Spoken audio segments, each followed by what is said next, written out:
out to y'all. Oh my gosh, I'm so sorry. I haven't put out a video in a long time. I've actually been working on an independent film and it's just been like super chaotic. If you follow me on other platforms, I have been posting there, such as Instagram, TikTok. I went viral on TikTok, 2.9 million views. I'll put the links in the chat or in the comment section. Follow me on there. I just want to apologize for the people over here, okay?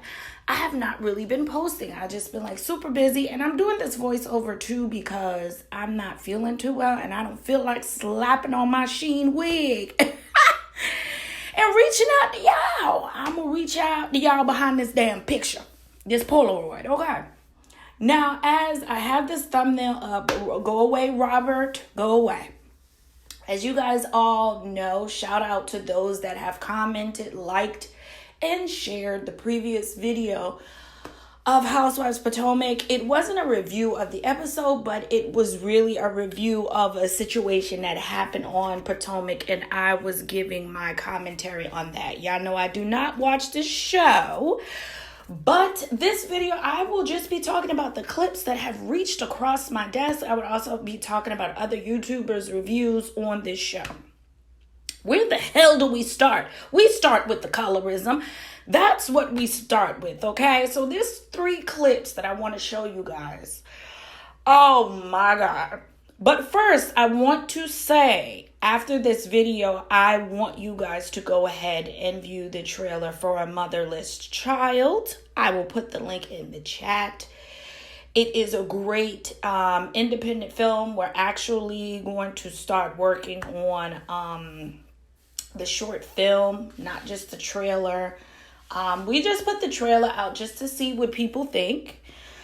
I'll get more into that in another video, but I want you to go ahead and run those numbers up. Okay, we just want to make sure you guys will be interested in something along those lines. Anyway, let me get to the point, okay? Colorist women of Potomac, okay? Now, what's really pissing me off about these clips and about this show, the colorism is there alive and well, and I'm tired of people gaslighting us folks that are calling out the colorism. It is draining. So let's really break it down for the people in the back that are, it's just not computing. It's just not registering. I get so sick and tired. The reason why I really stopped watching the show, and I'm sure a lot of people don't really watch it, we just kind of watch the viral clips. I get tired of this show, one, for the colorism. I also get tired of this show because y'all continue to gaslight us. Now, let's really break it down. Colorism was a product of slavery. Colorism was a product of racism. No matter how you slice it or dice it, it is a product of racism. The dark-skinned people were out in the fields and the light-skinned people, mulattoes, was inside, okay? And for us to tackle racism or to call out racism, now listen, I will make a lot of you uncomfortable. You can stop following. You can do whatever it is you like. You have free will. Just don't get in the comment section and act stupid, because I do blocks and I will drag you to filth. Okay, we have to be open to having educational, okay, dialogue here, intellectual discussions here. Okay, but mind you, I'm finna get vulgar. I might cuss a little bit. Please forgive me. Charge it to my mind and not my heart. But we finna get busy. I'm finna get it cooking in this goddamn video, okay? Now, okay, the dark-skinned people out in the fields, the light-skinned people inside. Now, we like to always call out racism when it comes to certain things, that videos where black people were treated unfairly by a Caucasian person. You could just tell when someone is being racist, or a black person, or a person of African-American descent, right? Or just a dark skin person. Like, you can always tell when racism is occurring. But I'm trying to figure out, for some of y'all, maybe y'all could answer this question. Do y'all only see racism when black men are being gunned down or mistreated by police or mistreated by Karen? Do y'all only see racism then? How can you have discussions on racism and not bring up colorism? How can you call out and say someone was quote unquote racist, right? And not take colorism into consideration?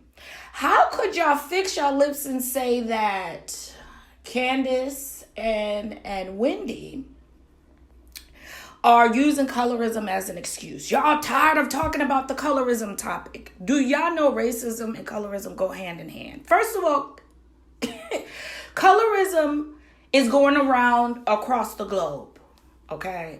Chinese people have dealt with colorism. Dominican people have dealt with colorism, anti-blackness. Haitians in the DR, some Haitians I know offhand that have dealt with colorism. South America, North America, everywhere you look, colorism is a thing. There's people that are of a darker hue in some countries that are treated away because they are darker. Okay? How can you talk about racism without talking about colorism? I just don't quite understand. And for the people that are sick and tired of talking about colorism, okay, so when it's time to talk about racism, should we say we sick and tired of y'all talking about racism? We sick and tired of y'all bringing up race. Doesn't that sound familiar? I'm sorry, doesn't it? Or is it just me? My next question would be, do y'all not want to talk about colorism on this show because it's your faves that are dishing out the colorism? I don't know. Those are just the questions that I have for some of you guys. A lot of people in the comment section, they're weaponizing colorism, and I need a lot of you guys before you comment to pick up a book.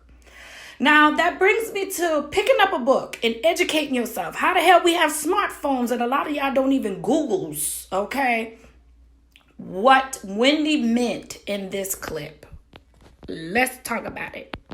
A white conversation is almost equivalent to someone saying, man, I'm so hurt that you called me a racist. But when is the conversation ever going to shift to say, it's not. Why did you think or believe that to be true for me to be a racist? Does that make sense? Yeah. Because if you're not going to talk about why they believe this phenomenon exists, then let's not talk about the phenomenon itself. Guys, there's no better group of black women on the Bravo network to talk about that than us. No, actually, that's very incorrect. Because if you want to talk about colorism, then you need to have the range to talk about it. And a lot of people on this couch, whether you want to admit it or not, do not have the range. The way I screamed when Andy was like, yup, sir, that shit tickled me, okay? Sir, like, you understand what she meant. Yup. Okay. All right. So let's really break that down. There was a lot of people on multiple platforms talking about range. They thought ranged meant hue. Now, when I say this, I'm not trying to clown anybody for not knowing a word. I'm not trying. But baby, if I don't know something, I'm open-minded to not only learn what it is, but I'm open-minded to hear people out that do have the range. Why the fuck is y'all in the comment section arguing with the people that fully understands what colorism is, arguing with the people that fully understand what she meant by range? Y'all talking about range meaning hue, range meaning skin complexion, not range meaning they don't have the intellect to keep up in conversation surrounding colorism. And y'all sitting here arguing with the people that are actually explaining it to you. Listen, it's giving baby shit for brains. I'm sorry. It is. Because if I don't know something, I'm going to stay quiet, research, or I'm going to ask the necessary questions. Y'all are sitting here shaming Candace and Wendy for their experiences. And it's no different than how you feel or how racist people make you feel. How you feel when racist people are racist towards you. Y'all using the same talking points and the same rhetoric. And you don't even realize it. So when it's time to talk about racism, I want you to hush. I want you to be quiet. Because you don't even see what you're doing. Okay, and a lot of people might say, oh my God, but that's a show. You guys are taking it too seriously. Okay, and why are you in the comment sections with us? Okay, that's number one. And number two, then take the Raggedy Show off the air because it's getting tired. It's no longer lighthearted and fun. I always felt like Housewives of Potomac many seasons ago was killing it as far as the Housewives franchise is concerned. They were killing it. Now it's dark, it's gloomy, you know what? Sometimes we take a breather from life. Life already has its unnecessary stresses and demons. We got to fight every day. As soon as the damn alarm clock go off, we fighting for our lives, okay? When we come home and relax and we sit down, sometimes we want to watch TV that helps us escape. Read a book that helps us escape. You understand what I'm saying? Do fun things, knit, do different things. Watching our favorite programs on television that is lighthearted and helps us escape, makes us laugh. It's like reality TV ain't what it used to be, and I have to agree with Rodney the Voice, and oh my God, he ate his review down on as far as Potomac review.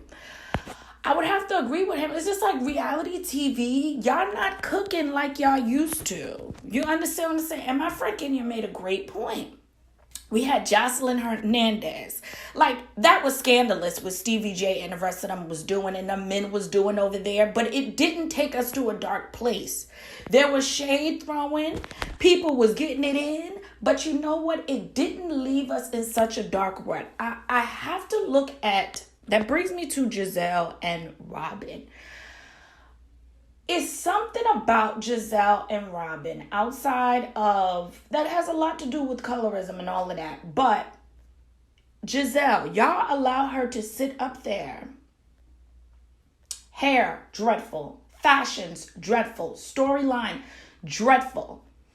She only has a pretty face and light eyes. And I say that to say that's the only reason why y'all give her a pass. And that's the only reason why, along with other things that I'm going to mention, but that's the one of the reasons why we say it's colorism, because y'all only give her a pass because of her appearance. Okay? Because of how she looks. She brings nothing to the show, but somehow Andy lets it slide. Sometimes a lot of y'all that defend her, let her slide. She's not that girl. Honestly, if you were going to be the villain, now every storyline needs a villain. Giselle's going to be the villain, then fine. Let it be lighthearted. She doesn't know how to throw shade. She's not walking in the room at these events on these episodes and bringing the fashion. She's not even bringing the shoes. She's bringing nothing. I'd rather watch paint dry. She's bringing nothing. And Robyn, and I'm going to dig deeper, and I'm going to talk about philandering, adulterous swan. We're going to get to that.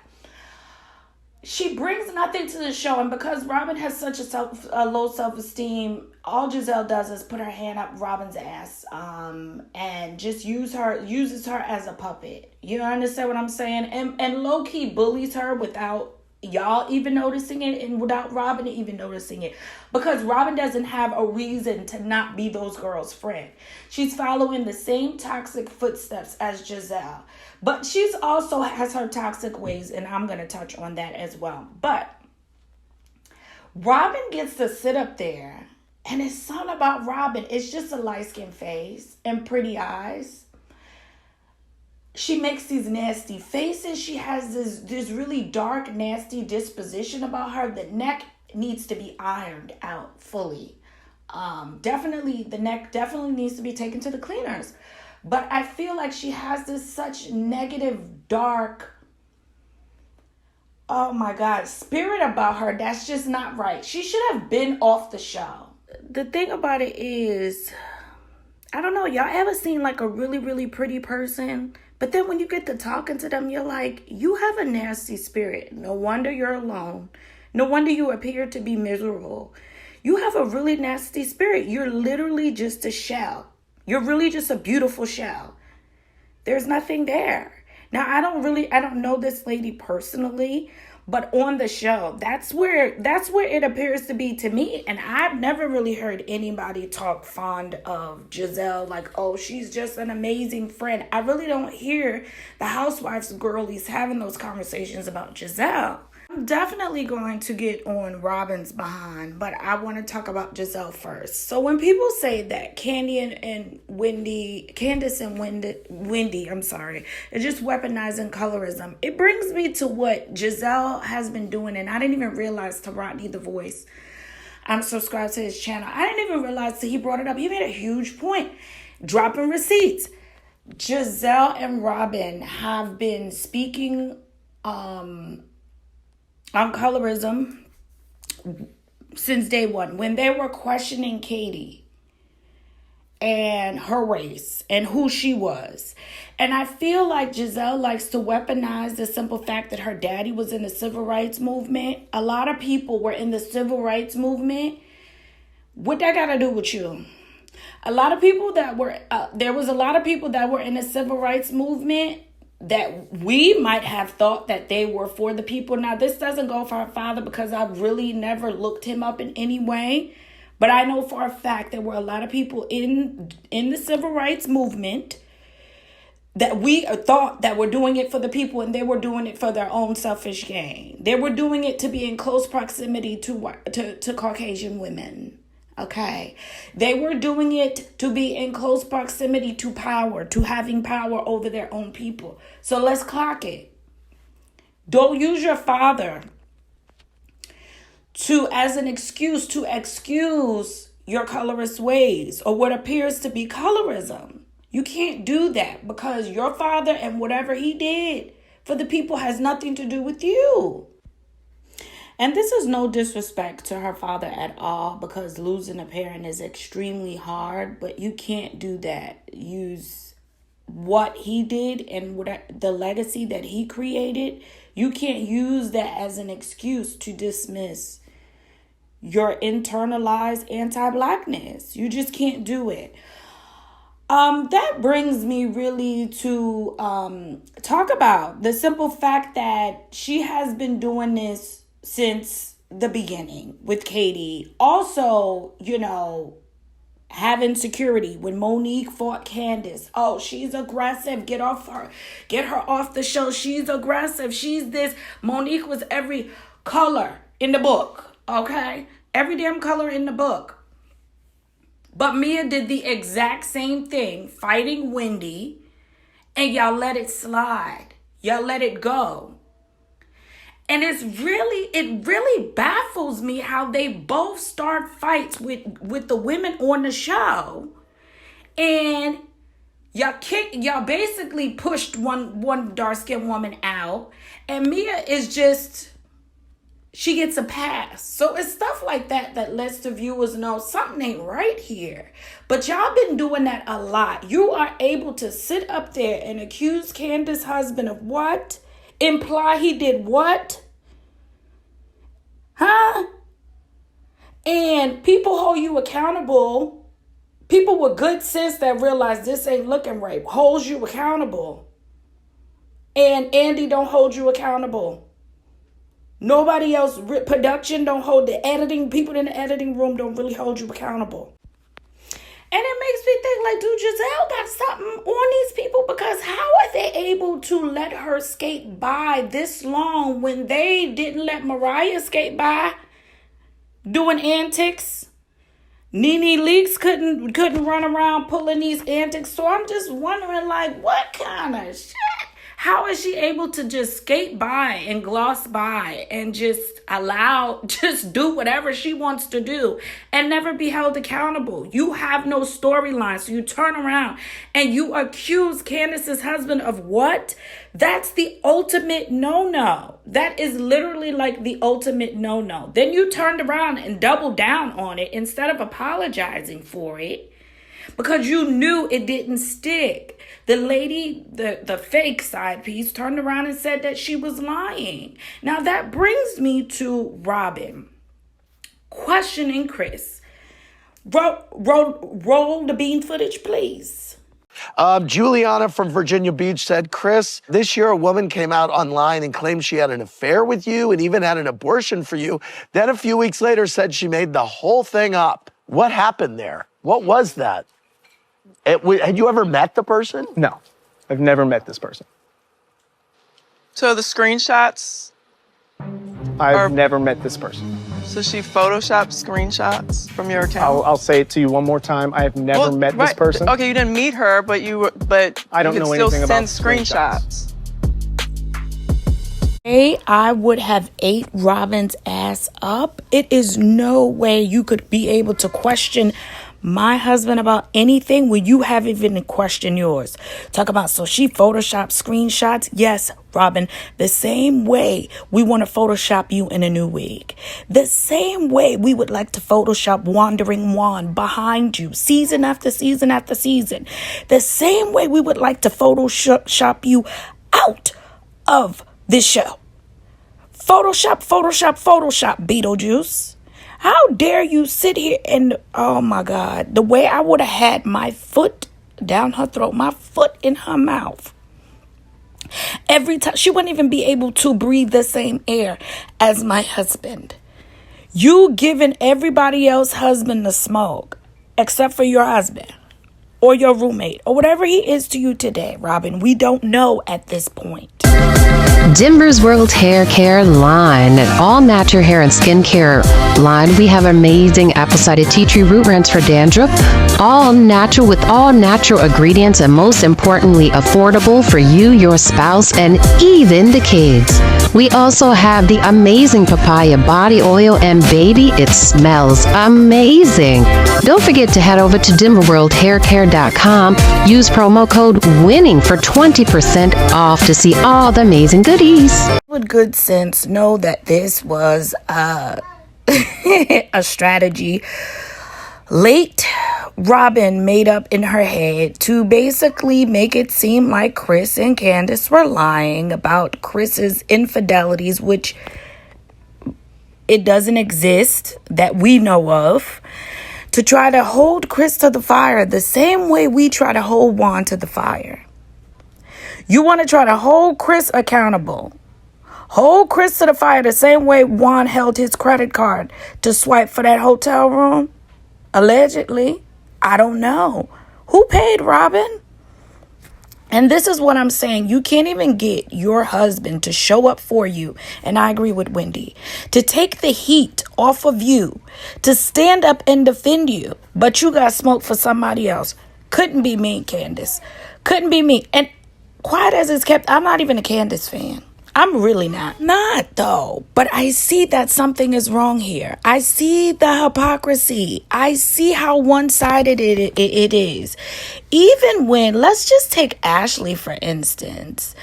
Even when Ashley's husband was caught cheating or whatever, y'all didn't even hold him accountable the way that y'all holding quote unquote Happy Eddie and Chris accountable to a cheating scandal that they didn't even do. Y'all didn't even hold her husband, Michael, and we actually saw, and it actually came out of people's mouth on the show. She admitted it. They're going through their issues in their marriage, and y'all didn't hold Michael accountable the way that y'all holding Chris and Eddie accountable for storylines that don't even exist, made up storylines in y'all head. It's the hypocrisy and the one side, and this is why people turn around and say, Colorism. Y'all did the same thing to Monique when y'all tried to imply that that baby was not her husband's, Gizelle. Y'all did the same thing to Monique, holding the fire to her, making it seem like she cheated on her husband with the man at the gym. I don't even know if it's true or not, but y'all tried to expose that. Y'all tried to expose that and hold her feet to the fire for something that never was revealed to be true. But the stuff that is true, y'all want to skate on by. It's the hypocrisy and the colorism. For me, colorism. The colorism is there. Didn't even hold Mia accountable for her actual infidelity and scandal within her marriage. Y'all did not even hold her accountable. Side note, if we take Robyn and Gizelle out the equation, and I'm going to talk about Robyn leaving and stuff like that. If we take Robyn and Gizelle out the equation and cut the colorism and all the made up storylines, dark storylines, y'all had a golden nugget. Y'all had a golden ticket right there. Mia's storyline. Y'all, I saw that clip with Gordon. Y'all could have just showed that the majority of the season and I would have watched it. Take all the other crap and all the nonsense out that we don't really want to see. That was a good storyline. Whether it was made up, if it was made up, damn sure they know how to make that up. That was good. Y'all had a beautiful storyline there, and you rather go with made up shit production? Lies where we could tell it's a lie. You understand what I'm saying? Yeah, I'm glad Candace is leaving. Good for her and her mental health. If Robyn is really not leaving, child, I don't know. Somebody got something on somebody to allow Robyn to stay with no storyline, and you get to pick and choose when you want to talk about your infidelity, and that would have been a perfect storyline to talk about. She got smoke for everybody else except for the person that's really putting her through it. I ain't got time. Anyway, like, share, subscribe, put the bell button on for more notifications. Make sure you share this video with your neighbor, with your pastor, with the community leader, okay, with the librarian. Make sure you share this video with everybody. Don't forget to check out the trailer to the short film called Motherless Child. Don't forget to go over to denverworldhaircare.com. 20% off using code WINNING. We would like you to win, Robyn, but you can't win when you ain't right within. Robyn and Gizelle. Bye.